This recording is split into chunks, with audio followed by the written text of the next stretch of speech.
Hi everyone. In this little video, I'd like to show you how I painted my watercolor painting titled Working Farm, step by step.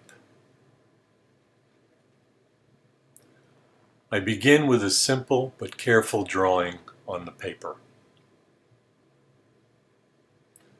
Next, I paint heaven and earth.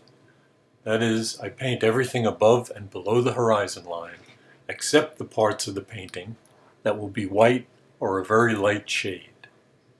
I prefer to paint around the white forms whenever it's practical, rather than using a masking medium.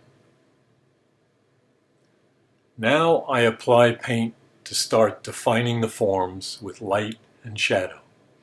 I don't paint any small details at this point.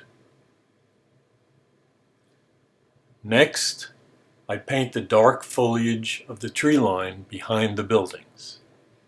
This can be painted right over the sky since it is so much darker.